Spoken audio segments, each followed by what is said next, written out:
It was supposed to be another hopeless morning inside the most advanced rehabilitation hospital in the country. 30 of the world's finest doctors had examined billionaire CEO Adrian Whitmore over the past 2 years. They had tested every treatment, every surgery, every experimental therapy money could buy. Yet the powerful business leader who once inspired thousands remained trapped in a wheelchair, unable to move anything below his shoulders.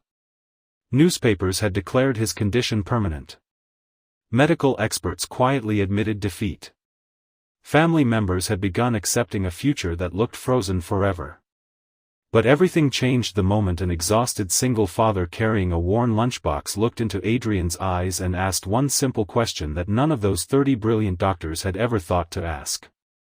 That single question would uncover a truth hidden beneath millions of dollars, years of pain, and a silence that had nearly destroyed a man's will to live. If you believe kindness deserves a second chance, please take a moment to like, comment, share, and subscribe to Kindness Story Talent.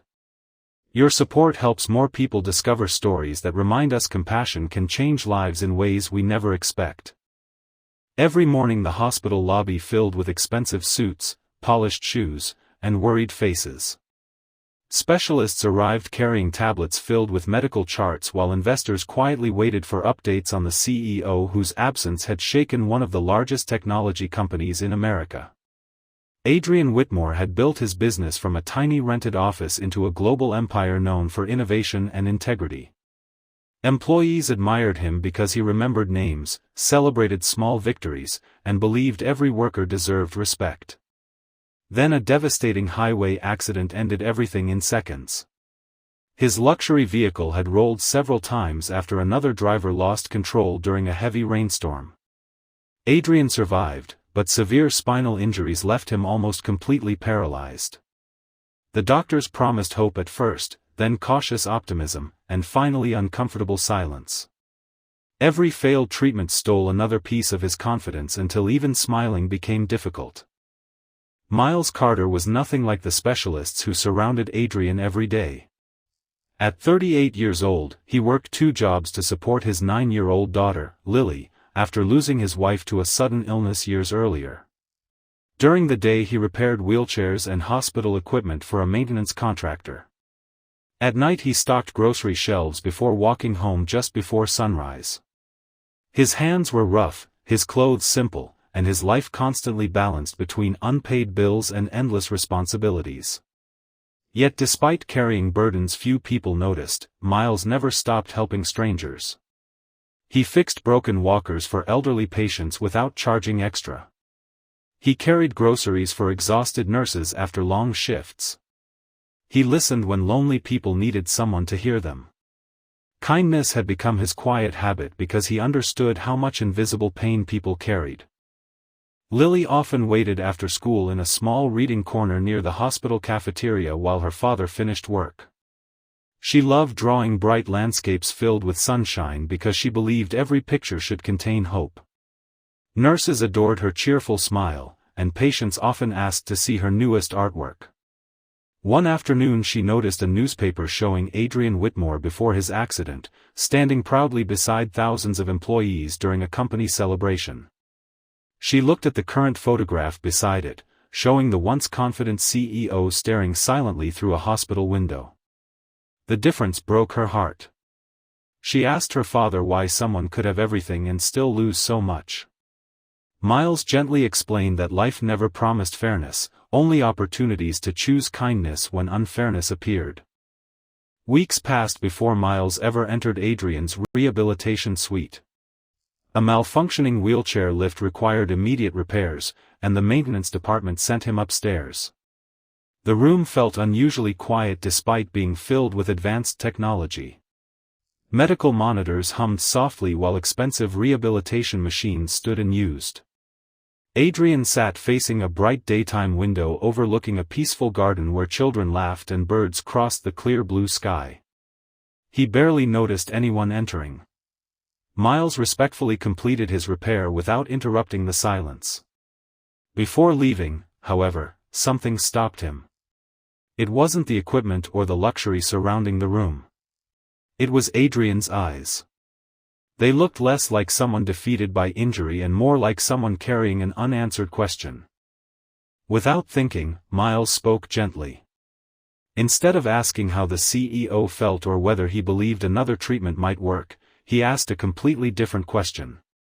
He quietly wondered what Adrian missed most that nobody had asked him about since the accident. The room remained silent for nearly a minute. Finally, tears rolled down Adrian's face. For the first time in 2 years, someone had ignored the diagnosis and cared about the person living inside it. Adrian admitted that everyone obsessed over making him walk again, but nobody asked what part of life he actually mourned. He confessed he no longer dreamed about standing.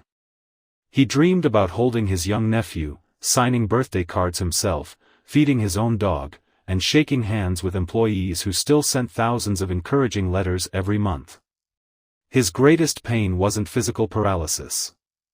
It was losing the ordinary human moments that had once filled every day with meaning. Miles listened without interruption. He wasn't searching for medical answers because he had none. He simply understood that healing sometimes began where medicine ended. The following week, Miles returned during another equipment inspection. This time he brought one of Lily's drawings showing a bright park under clear afternoon skies with families laughing together. Adrian smiled faintly. It became the first genuine smile nurses had witnessed in months. Soon Miles began stopping by for only a few minutes after work.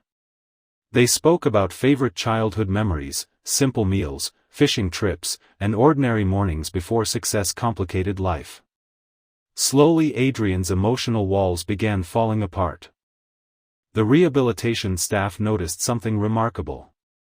Adrian participated more actively in therapy sessions. His breathing became stronger. He laughed occasionally. Sleep improved. Doctors initially dismissed these changes as temporary emotional improvement, yet medical scans soon revealed subtle neurological responses that had not appeared before. Muscles previously considered completely inactive showed faint activity during therapy. Nobody could explain why. One neurologist eventually admitted something uncomfortable. 30 experts had spent years treating Adrian's spine while almost completely overlooking the emotional trauma imprisoning his mind. Chronic hopelessness had quietly become another form of paralysis. Inspired by Miles, therapists redesigned Adrian's recovery around meaningful daily goals instead of impossible expectations. Instead of constantly asking him to imagine walking, they challenged him to hold adaptive utensils, operate advanced communication technology independently, and reconnect with employees through video messages. Every small success restored confidence that expensive surgeries never could. Months later Adrian surprised everyone by using specialized rehabilitation equipment to slightly move 2 fingers on his right hand. Doctors called it medically significant. Adrian called it the happiest moment of his life. Those 2 fingers allowed him to press a button independently for the first time since the accident. Soon he learned to operate adaptive devices that increased his independence dramatically. Progress remained slow, but hope had returned. News eventually spread throughout the company that their CEO wanted to speak during the annual employee gathering. Thousands watched live as Adrian appeared from the rehabilitation center. Although still seated in his wheelchair, his eyes no longer reflected defeat. Instead they carried gratitude. He explained that technology had built his company, but kindness had rebuilt his life. Without naming every famous doctor involved, he praised the maintenance worker who reminded him that healing begins by seeing the person before seeing the patient. Adrian insisted Miles attend the event with Lily. Standing before executives, engineers, and international investors, Miles felt completely out of place. His worn shoes contrasted sharply with expensive suits surrounding him. Yet Adrian proudly introduced him as the man who asked the question worth more than every machine in the hospital. The audience rose together in a standing ovation so powerful that many employees openly cried. Miles lowered his head in embarrassment, believing he had done nothing extraordinary. But everyone understood something history often forgets. Great changes rarely begin with great speeches. They begin with ordinary people caring enough to truly listen. Miles never became wealthy overnight, though Adrian quietly ensured Lily's education was fully funded through college without seeking publicity. Miles continued repairing equipment because helping people remained his purpose. Lily grew older carrying the same compassion her father lived every day. Whenever people praised Adrian's inspiring recovery, he always reminded them that movement returned to his body only after hope returned to his heart. Years later, visitors entering the rehabilitation center noticed a simple plaque near the entrance. It didn't list medical achievements or expensive donors. Instead, it carried one sentence that every doctor, nurse, visitor, and patient read before entering.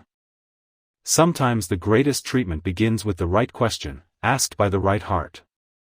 If this story touched your heart and reminded you that compassion can accomplish what power sometimes cannot, please like this video, share it with someone who needs hope today, leave a comment about the kindest act you've ever experienced, and subscribe to Kindness Story Talent so together we can keep spreading stories that inspire the world. Special request: before you leave, comment with the words, "Kindness heals," if you believe one caring question can change someone's entire life. And that is why the day 30 brilliant doctors ran out of answers became the very day an ordinary single father reminded everyone that the strongest medicine in the world is often a compassionate heart willing to truly listen. Sometimes miracles do not begin in laboratories or boardrooms.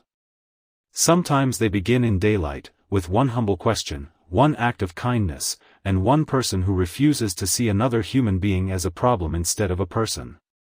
That simple choice transformed a broken CEO, inspired thousands of lives, and proved forever that hope never disappears, it only waits for someone brave enough to awaken it.